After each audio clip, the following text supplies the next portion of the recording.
Today I'm going to teach y'all about blood and what makes up blood. And after I teach y'all a couple things, we're going to do a little demonstration in a jar like this to show y'all the components and so you'll get a better visual of it. Blood is a bodily fluid in humans and other animals that delivers necessary substances such as nutrients and oxygen to the cells and transports metabolic waste away from the cells. Blood is made up of plasma, red blood cells, white blood cells, and platelets. The plasma makes up around 55% of your blood's volume. It is 90% water. It contains nutrients, proteins, hormones, and waste products. It is like a thick, clear, or yellowish liquid. Your red blood cells make up around 44% of your blood's volume. They carry oxygen and carbon dioxide throughout the body, and they're made in your bone marrow. Your white blood cells make up around 0.5% of your blood's volume, and they're responsible for fighting infections and other invaders. Your platelets also make up around 0.5% of your blood's volume and are responsible for clotting blood when you get a cut or injury.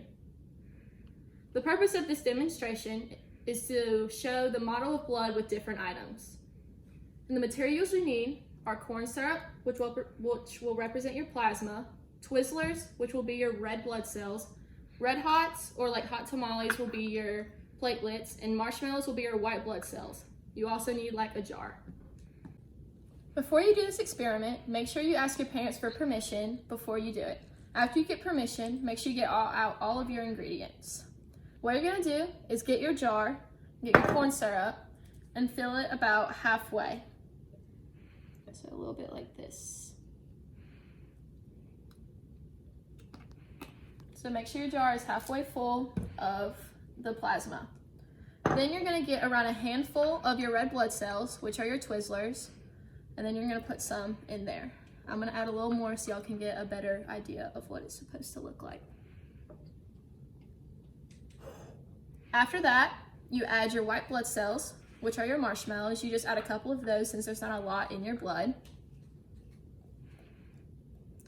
And then you get your platelets and a couple of those because they are only 0.5%, so I'd say around get 4 or 5 of them. You put that in there. And then you can press it down so the red blood cells can get inside the plasma.